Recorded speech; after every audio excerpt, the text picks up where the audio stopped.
Welcome to part one of a four-part series analyzing the 2020 anti-racism protests. My name is Dr. Brendan Skip Mark.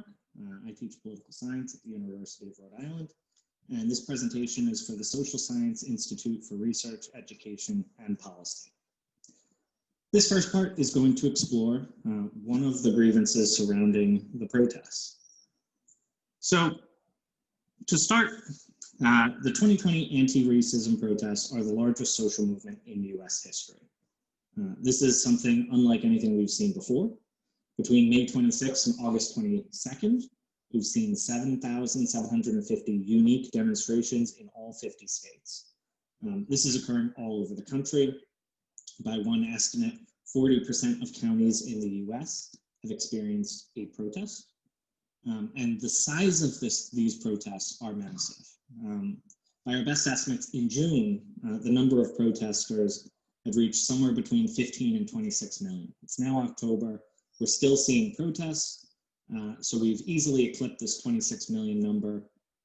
And one of the really fascinating things about these protests is that the people who are showing up are really diverse, right? We're not just talking Black, white, Latino.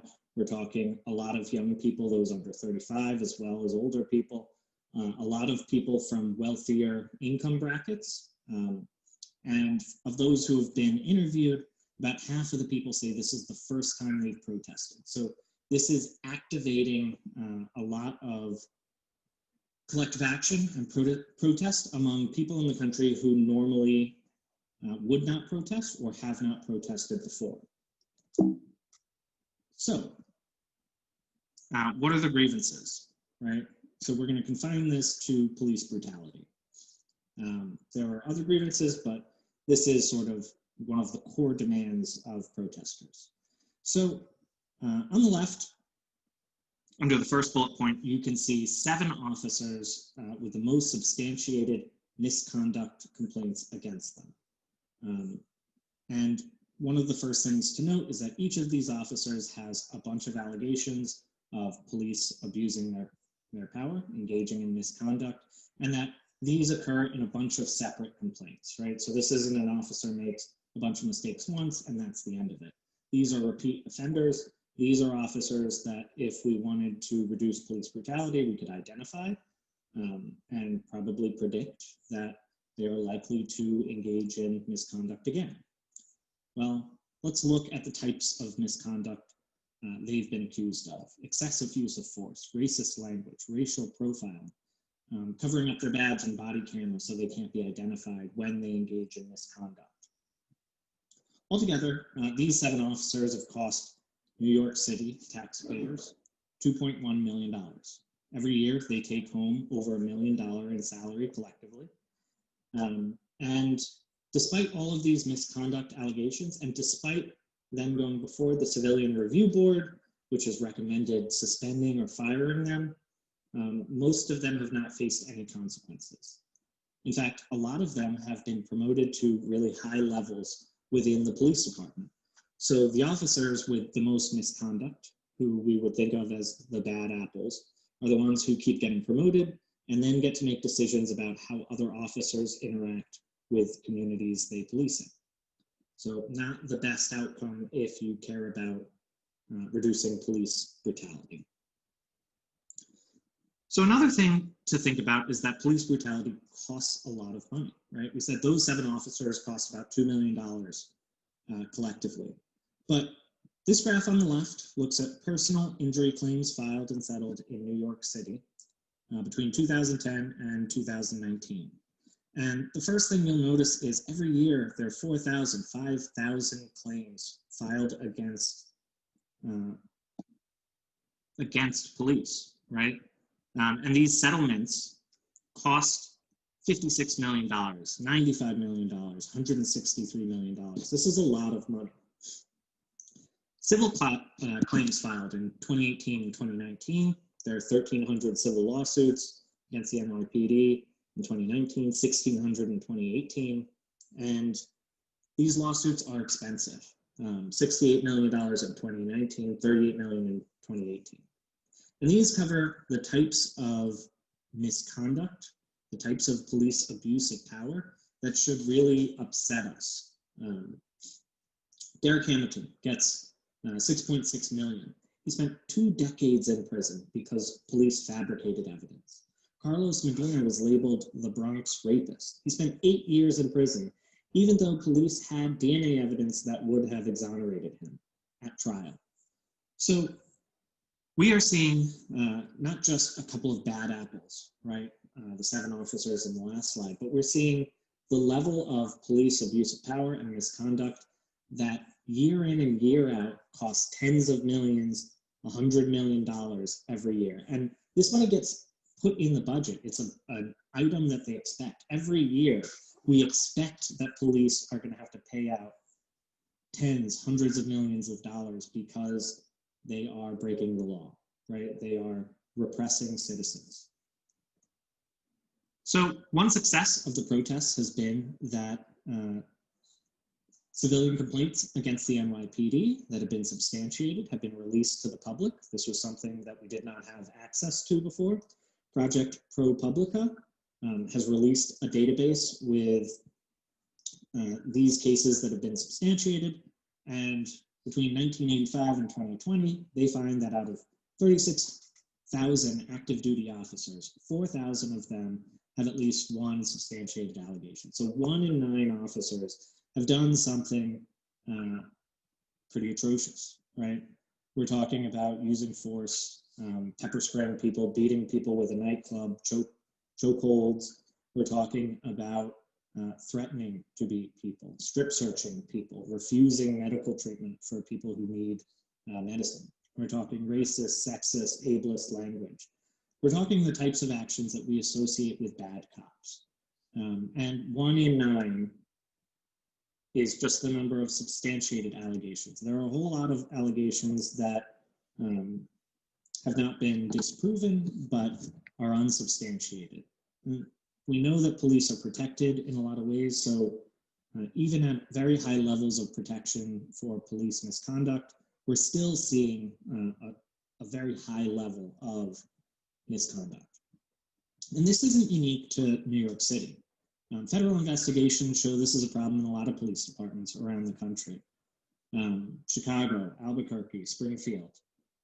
That systematic police repression, especially of minority communities and especially of Black communities, is a problem in this country. We simply have far too much evidence that this is true. So I want to take a second to talk about one of the counter arguments, right? Not all cops are bad. So even in New York City, if 1 in 9 are good, are really bad, what about the other 8 and 9? Well, the thing is, we actually do have plenty of examples of cops who speak out against police brutality, whistleblowers. The problem is doing so often lands them in hot water, derails their career, leads to them getting fired, leads to them getting bullied by other officers, called a snitch. And here are just 3 cases. Isaac Lambert served 24 years in the Chicago Police Department. 2017, he responds to a call, an off-duty officer shoots an autistic teenager. And the off-duty officer pressured Lambert to sign off on a fraudulent police report that would have cleared him of any suspicion. He refused to do so. He was dumped to patrol duty. May of 2016, Stephen Mader. He's called to a scene by a distraught woman. She mentions her boyfriend has an unloaded gun. He's trying to commit suicide by cops. He wants cops to show up and shoot him. Mader arrives at the scene. He's trying to talk him down. 2 other officers come, shoot the guy in the head. Neither of those officers was punished. The gun actually was unloaded, but Mader was fired for exercising restraint. That is, he showed up to a scene, tried to de-escalate it, and he was fired as a result. 2006, Carol Horn, Buffalo, New York. She tries to stop one of her fellow officers from just beating up a handcuffed suspect who's not resisting repeatedly, and then begins to choke the man who's restrained and not resisting. She's fired and charged with obstructing another cop. So we have tons of examples of cops who do speak out, and they end up facing a lot of consequences. So the system we currently have in place seems to reward cops who engage in misconduct. They're able to advance. up the ladder, and it punishes cops who try and uphold the law, uphold what they have sworn an oath to do, right? Protect and serve. And when they try and speak out against misconduct, they end up being the ones who lose out. So what are the solutions? A good place to start, Campaign Zero, it's a nonprofit. They use research-based evidence to develop policies for reducing police violence. So what does that mean? Well, we've had debates about police violence for a long time in this country. I'm not talking years, I'm talking decades. And at this point, we have more than enough evidence about which policies work and which policies don't work. So rather than new commissions and studies, what we really need to do is focus on implementing the reforms we know are effective. Some of these reforms are on the left. And if you go to Campaign Zero, you can learn a little bit more about this. But if you want to personally get involved, there are some things you can do. So one, advocate for reforms that are backed by research, right?